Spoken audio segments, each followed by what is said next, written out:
Ya, teman-teman pejuang NIP ya. Selamat datang di channel Guru Bertu. Kali ini Guru Bertu akan memberikan pembahasan soal-soal seleksi kompetensi bidang kemampuan pedagogik ya. Nah, langsung saja kita mulai dari soal nomor 1 ya. Untuk membantu peserta didik mencapai target pembelajaran, pada umumnya guru mengajarkan materi dari yang sederhana dahulu, kemudian materi yang kompleks. Memberikan soal yang mudah dahulu, kemudian soal yang sulit. Hal itu antara lain merupakan implikasi dari prinsip atau hukum perkembangan, yaitu, nah, teman-teman, mari kita review dua ya dari 7 ya, eh, prinsip atau hukum perkembangan pendidikan ya. Nah, yang pertama adalah prinsip hukum perkembangan itu bahwa perkembangan dipengaruhi oleh faktor-faktor pembawaan, yaitu hereditas ya, yang kita singkat dengan H, lingkungan ya, environment, dan kematangan atau time. Oke. Nah, salah satu implikasinya adalah itu terhadap pengembangan ya, baik berupa penyusunan atau pemilihan, penggunaan materi, strategi, metodologi, sumber, evaluasi, belajar mengajar. Misalnya nih, guru beri contoh.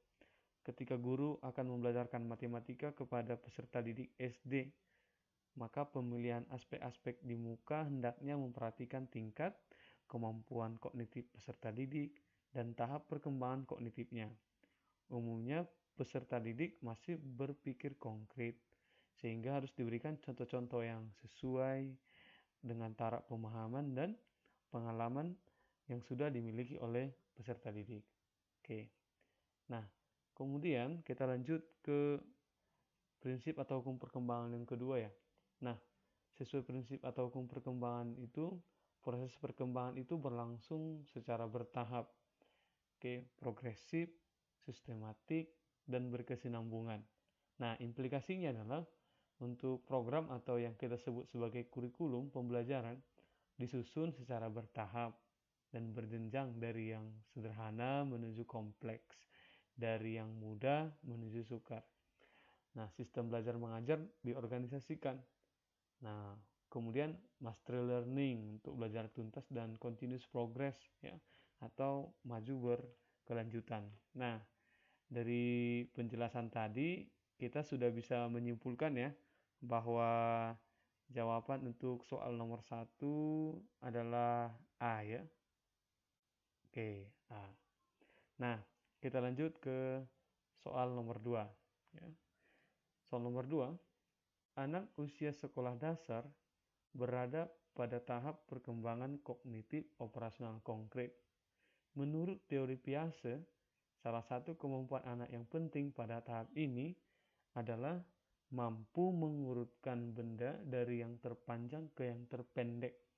Kemampuan kognitif ini termasuk kemampuan, yuk teman-teman, ada yang sudah tahu ya, karena teori Piaget ini teori yang umum ya.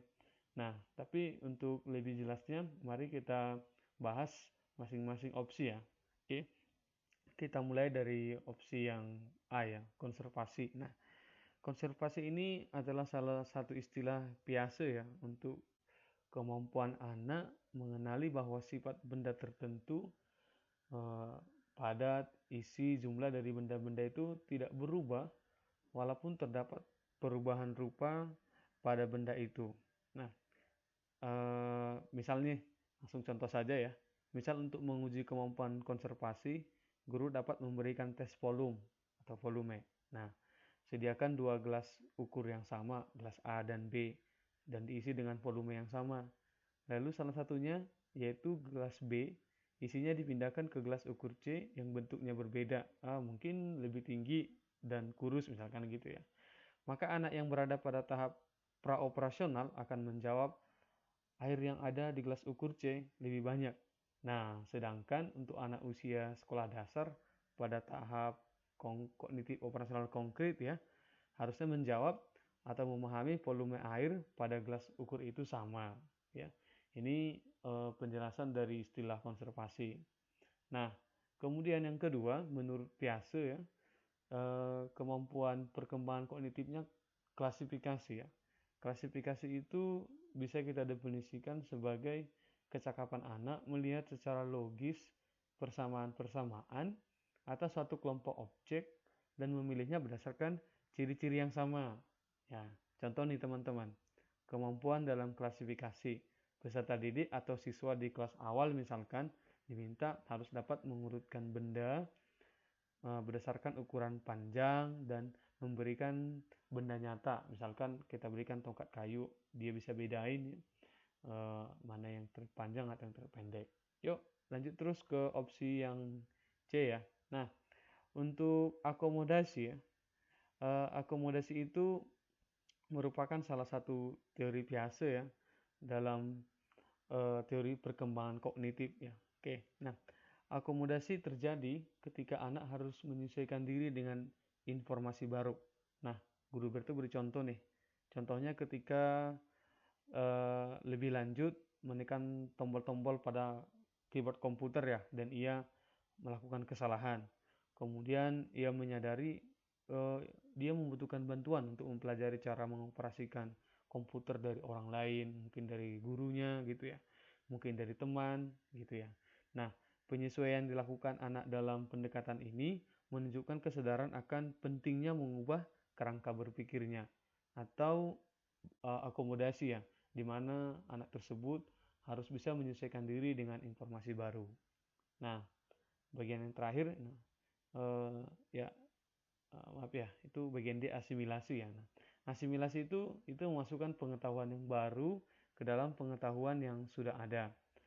Asimilasi ini digunakan apabila individu memandang bahwa hal-hal yang baru dapat disesuaikan dengan kerangka berpikir yang dimilikinya atau struktur kognitif. Nah, atau sekali lagi ya, memasukkan pengetahuan yang baru ke dalam pengetahuan yang sudah ada. Contoh nih, seorang anak yang belum pernah mengoperasikan komputer mengetahui cara menghidupkan komputer dengan menekan tombol berdasarkan hasil pengalaman dan pengamatannya. Perilaku ini sesuai dengan kerangka berpikirnya. Nah, teman-teman, sesuai dengan problem di soal nomor 2 ya. Oke, jadi kemampuan mengurutkan benda dari yang terpanjang ke terpendek ya sudah pasti ya. Itu kita sebut sebagai kemampuan klasifikasi. Oke. Nah, yuk teman-teman lanjut lagi ke soal nomor 3 ya. Soal nomor 3 ya. Bu Suci sedang melakukan identifikasi masalah kesulitan belajar beberapa peserta didik yang menjadi siswa asuhnya. Untuk mengidentifikasi karakteristik atau ruang lingkup materi yang mengalami kesulitan belajar, maka yang harus Ibu Suci lakukan adalah, nah teman-teman yang nanti mau jadi guru PNS ya, mungkin akan ketemu dengan anak-anak yang sulit belajar gitu ya. Nah, ini dibutuhkan kemampuan pedagogi guru untuk mengidentifikasi masalah atau kita sebut melokalisasi letak kesulitan belajar. Nah, sebagai guru harus tahu nih, paham cara melakukan identifikasi masalah atau melokalisasi letak kesulitan belajar siswa. Nah, yang pertama nih, teman-teman harus bisa mengidentifikasi kesulitan belajar pada bidang studi tertentu. Caranya bagaimana? Caranya membandingkan nilai siswa pada semua bidang studi dengan nilai KKM, ya, kriteria ketuntasan minimal, atau rata-rata dari semua bidang studi. Nah, ada juga tujuan lain untuk mengidentifikasi masalah kesulitan belajar ya. Misalnya untuk mengidentifikasi pada kawasan tujuan belajar dan bagian ruang lingkup materi pelajaran manakah kesulitan belajar terjadi pada seorang siswa.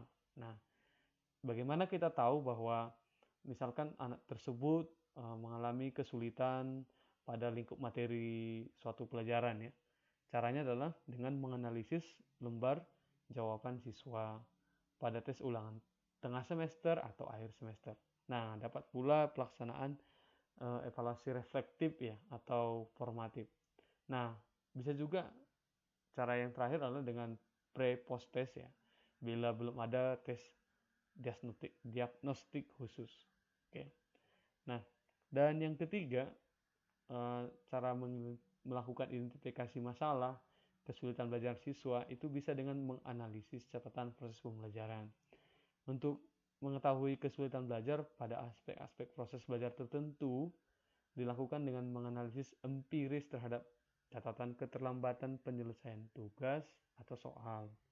Bisa juga dilihat dari absensi, mungkin kurang aktif ya dalam partisipasi atau kurang penyusian sosial. Nah, untuk kasus Ibu Suci nih, sudah jelas ya, dikatakan untuk mengidentifikasi karakteristik atau ruang lingkup materi yang mengalami kesulitan belajar. Nah, maka yang harus dilakukan Ibu Suci adalah, teman-teman, yaitu mengidentifikasi pada kawasan tujuan belajar dan bagian ruang lingkup materi pelajaran manakah kesulitan belajar terjadi dengan cara ya jawaban yang benar adalah C ya.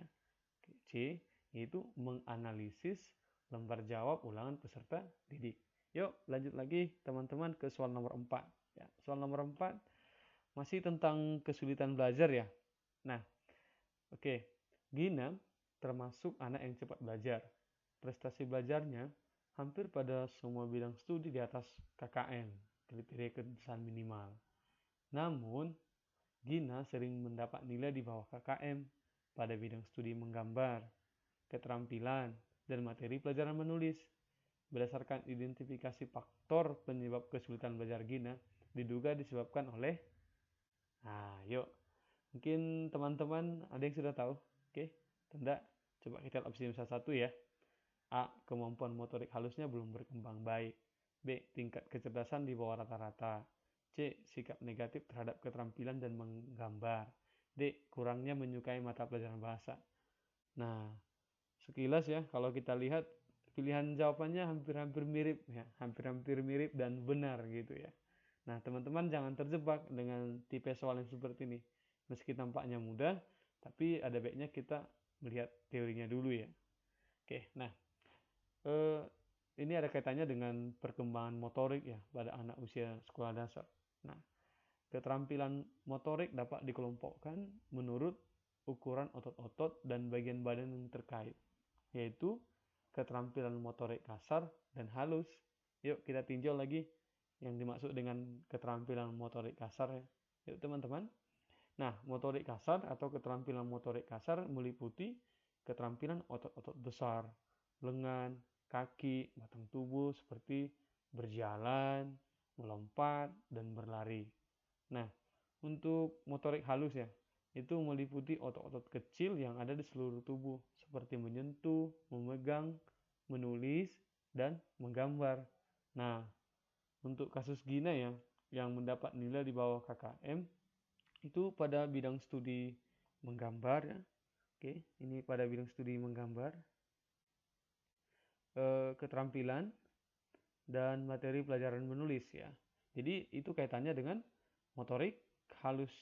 Nah, jadi kita duga ya bahwa untuk soal nomor 4 ya, faktor penyebab kesulitan belajar Gina itu disebabkan oleh kemampuan motorik halusnya yang belum berkembang baik.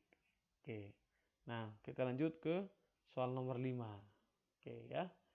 Nah, Pak Sugi akan mengembangkan kreativitas dengan meningkatkan kemampuan berpikir divergen. Beliau memberikan sebuah masalah. Apa yang akan kamu lakukan kalau minyak bumi sudah tidak ada lagi di muka bumi? Maaf ya, ini tanda tanyanya nih, tambahkan dulu. Nah, peserta didik diminta menuliskan beberapa alternatif jawaban. Yang harus menjadi fokus perhatian Pak Sugi adalah teman-teman, salah satu keterampilan berpikir abad 21 adalah creativity ya, kreativitas. Jadi teman-teman nanti yang lolos jadi guru PNS ya, mau tidak mau harus melakukan pembelajaran yang memicu kreativitas anak ya. Nah, coba kita lihat teorinya sedikit ya.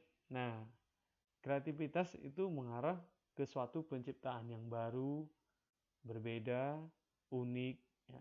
Baik itu berbentuk lisan, tulisan maupun konkret dan abstrak. Nah, teman-teman perlu paham nih, kreativitas timbul dari pemikiran divergen. Berpikir divergen atau lateral itu memberi banyak kesempatan kepada anak untuk mengungkapkan pendapat yang disampaikan itu terlepas dari benar atau salah. Nah, atau memberikan jawaban yang berbeda. Nah, bisa juga memberikan beberapa alternatif pemecahan masalah dan memberikan gagasan yang berbeda atau baru.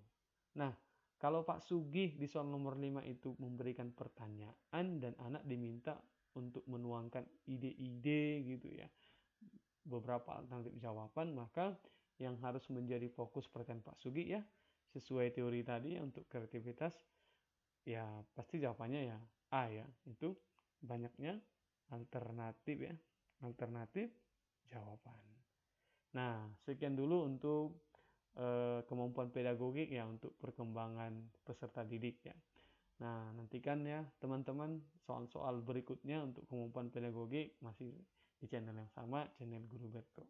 Ya, terima kasih dan jangan lupa untuk LKS, like, komen, dan share atau subscribe. Oke, terima kasih.